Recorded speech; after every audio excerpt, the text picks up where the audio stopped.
আসসালামু আলাইকুম ওয়া রাহমাতুল্লাহি ওয়া বারাকাতুহু। আলহামদুলিল্লাহি রাব্বিল আলামিন ওয়াস সালাতু ওয়াস সালামু আলা সাইয়্যিদিল মুরসালিন ওয়া আলা আলিহি ওয়া আসহাবিহি আজমাইন, আম্মা বাদ। মুরতাদ বা ইসলাম পরিত্যাগকারী সম্পর্কে কুরআন এবং রাসূলুল্লাহ সাল্লাল্লাহু আলাইহি সাল্লামের ফেলি হাদিস কি বলে বনাম রাসূলুল্লাহ সাল্লাল্লাহু আলাইহি সাল্লামের কওলি হাদিস এবং আমাদের প্রচলিত ইসলামী ফিকহ কি বলে, এই শিরোনামের ভিডিও সিরিজের দ্বিতীয় ভিডিও আলোচনায় আপনাদের স্বাগত জানাচ্ছি। আমি গতকালই দেখিয়েছি যে প্রথম ভিডিওতে যে রাসূলুল্লাহ সাল্লাল্লাহু আলাইহি ওয়াসাল্লামের একটি কওলি হাদিস, মান বাদদালা দীনাহু ফাকতুলুহু, অর্থাৎ রাসূলুল্লাহ সাল্লাল্লাহু আলাইহি ওয়াসাল্লাম বলেছেন যে তার ধর্ম ত্যাগ করলো বা ইসলাম ত্যাগ করলো, তোমরা তাকে হত্যা করে ফেলো। এবং এর উপর ভিত্তি করেই আমাদের বিভিন্ন প্রচলিত ইসলামী ফিকহে সিদ্ধান্ত দেওয়া হয়েছে, সেটি দেখিয়েছি। এবং আমি পবিত্র কালামুল্লাহ শরীফ থেকে কমপক্ষে 5টি আয়াত দেখিয়েছি যে এর বিপরীত অর্থ বহন করে, এবং রাসূলুল্লাহ সাল্লাল্লাহু আলাইহি সাল্লামের কওলি হাদিস একাধিক দেখিয়েছি। এবং আব্দুল্লাহ ইবনে সাদ ইবনে আবি সারার বিখ্যাত ঘটনা দেখিয়েছি যে সে ইসলাম কাতেবে ওহী হওয়ার পরেও ইসলাম ত্যাগ করে মুরতাদ হয়েছিল, তারপরেও রাসূলুল্লাহ সাল্লাল্লাহু আলাইহি ওয়াসাল্লাম তাকে ক্ষমা করেছিলেন। এমনকি পরবর্তীতে সে উমর ইবনুল খাত্তাব এবং উসমান ইবনে আফফান রাদিয়াল্লাহু তাআলা আনহু সময় মিশরের মতো প্রদেশের গভর্নরের দায়িত্ব পালন করেছেন। আজকেও আমরা দেখব পবিত্র কালামুল্লাহ শরীফ থেকে 5-6টি আয়াত দেখব, এবং আজকেও রাসূলুল্লাহ সাল্লাল্লাহু আলাইহি ওয়াসাল্লামের ফেলি হাদিস সহিহ বুখারী থেকে দেখব ইনশাআল্লাহ। ওয়া মা তাওফীকি ইল্লা বিল্লাহ। আমরা প্রথমে দেখব সূরা ইউনূস 99 নম্বর আয়াত। বিসমিল্লাহির রহমানির রহিম। ওয়ালাউ শাআ রাব্বুকা লাআমানা মান ফিল আরদি কুল্লুহুম জামিআ আফা আনতা তুকরিহুন নাস হাত্তা ইয়াকুনু মুমিনিন। আল্লাহ তাআলা বলেন, আপনার প্রতিপালক ইচ্ছা করলে পৃথিবীতে যারা আছে সকলেই অবশ্যই ঈমান আনত, তবে কি আপনি মুমিন হওয়ার জন্য মানুষের উপর জোর জবরদস্তি করতে চান? এবং সূরা হিজর 85 নম্বর আয়াত। বিসমিল্লাহির রহমানির রহিম। ওয়ামা খলাকনাস সামাওয়াতি ওয়াল আরদা ওয়ামা বাইনাহুমা ইল্লা বিল হক ওয়া ইন্নাস সাআতা লাআতিয়াতুন ফাসফাহিস সাফহাল জামিল। আল্লাহ তাআলা বলেন, আকাশমণ্ডলী ও পৃথিবী এবং তার অন্তর্গত কোনো কিছুই আমি অজাতা সৃষ্টি করিনি, এবং কিয়ামত অবশ্যম্ভাবী, সুতরাং আপনি সর্বোচ্চ বিনয়ের সাথে তাদেরকে ক্ষমা করুন। অর্থাৎ যারা রাসূলুল্লাহ সাল্লাল্লাহু আলাইহি ওয়াসাল্লামের বিরোধিতা করে, ইসলামের বিরোধিতা করে, আগের আয়াত সময় আছে, আল্লাহ তাআলা রাসূলুল্লাহ সাল্লাল্লাহু আলাইহি ওয়াসাল্লামকে বলতেছেন আপনি সর্বোচ্চ বিনয়ের সাথে, সর্বোচ্চ সৌজন্যতার সাথে তাদেরকে ক্ষমা করে দিন। এবং সূরা নূর 54 নম্বর আয়াত। ওমা আলার রাসূলি ইল্লাল বালাগুল মুবিন, আর রাসূলের কাজ তো কেবল স্পষ্টভাবে পৌঁছে দেয়া। সূরা যুখরুফ আয়াত 89। মহান আল্লাহ তাআলা বলেন, বিসমিল্লাহির রহমানির রহিম।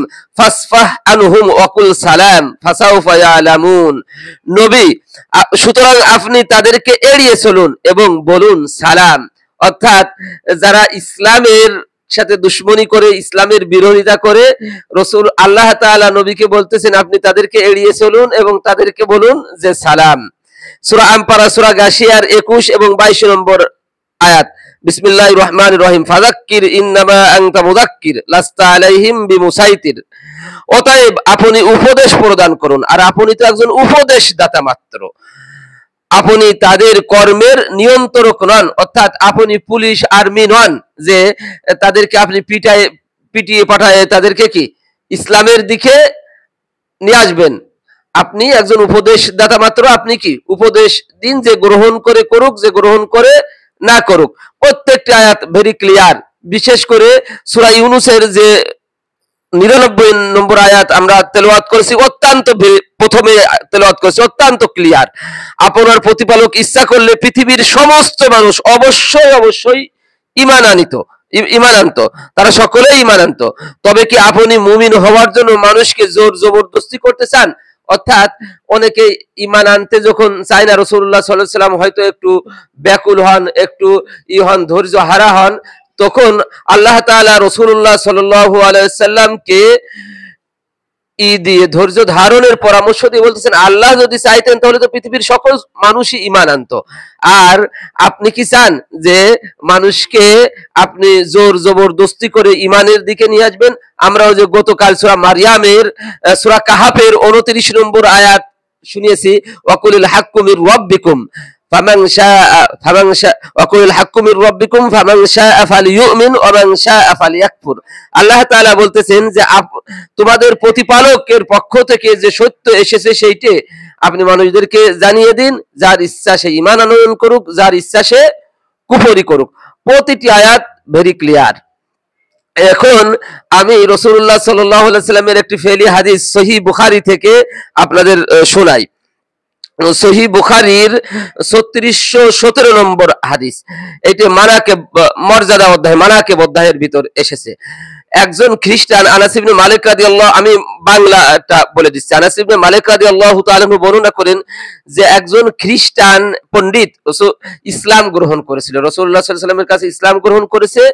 ইসলাম গ্রহণ করার পর সে সূরা বাকারা, সূরা আলে ইমরান এরকম বড় বড় সূরা সে শিখে ফেলেছে। তারপর রাসূলুল্লাহ সাল্লাল্লাহু আলাইহি ওয়াসাল্লাম তাকে কাতিবে ওহী নিয়োগ দিয়েছেন, মানে ওহী লেখার কাজ দিয়েছেন। পরক্ষণেই সে কিছুদিন পরে আবার ইসলাম ত্যাগ করেছে। ইসলাম ত্যাগ করে সে বলে বেড়ায় যে মোহাম্মদ কি জানে, ও তো আমরা যা লিখে দিই সেইটাই সে প্রচার করে, সে তো আসলে তার কাছে ওহীও আসে না, এরকম কিছু না, এইরকম সে প্রচার করে বেড়াতো। কিছুদিন পর সে স্বাভাবিকভাবে মারা যায়। মারা গেলে খ্রিস্টানদের কবরস্থানে তাকে দাফন করার পরে তারা দাফন করে প্রথম যেদিন দাফন করলো রাত্রি গেল, সকালবেলা উঠে তারা দেখলো যে ওই লাশ আবার উপরে পড়ে আছে। তারা খ্রিস্টানরা মনে করলো যে মুসলমানরা এই কাজ করেছে। পরের দিন মুসলমানদের দোষারোপ করলো, পরের দিন আবার তারা দাফন করলো, আবার একই কাজ হলো, পরের দিন আবার দাফন করলো, একই কাজ হলো। পরবর্তীতে তারা মনে করলো যে না, এই কাজ আসলে তারা করতেছে না, এই কাজ নবী মুহাম্মদের সাথে সে যে বিয়াদবি করছে এই জন্যই হয়তো হচ্ছে, এই জন্য তারা আর তাকে দাফন করলো না, ওভাবেই ফেলে রাখলো। আমি হাদিসের কথা বলছি, বানানো গল্প কিন্তু না। 3617 গুগল অ্যাপসের 3617 নম্বর সহিহ বুখারী মানাকিব অধ্যায়। তো সুতরাং আমরা এখানেও দেখলাম যে স্বয়ং এটা কিন্তু তাও মক্কারও হাদিস না, স্বয়ং মদিনা শরীফে রাসূলুল্লাহ সাল্লাল্লাহু আলাইহি ওয়াসাল্লামের হাতে ইসলাম গ্রহণ করেছে। তারপর শুধু ইসলাম ত্যাগই করে নাই, ইসলাম রাসূলুল্লাহ সাল্লাল্লাহু আলাইহি ওয়াসাল্লাম তাকে কাতিবে ওহী নিয়োগ দিয়েছেন, মানে মর্যাদার স্থানে সমাসীন করেছেন। অথচ সে ইসলাম ত্যাগ তো করেইছে, ইসলাম ত্যাগ করার পরে আবার কি নবীর নামে মিথ্যা বলে বেড়াচ্ছে, কোরআনের নামে মিথ্যা বলে বেড়াচ্ছে। তারপরও কি নবীজি তার কাছ থেকে কোনো প্রতিশোধ নেন নাই।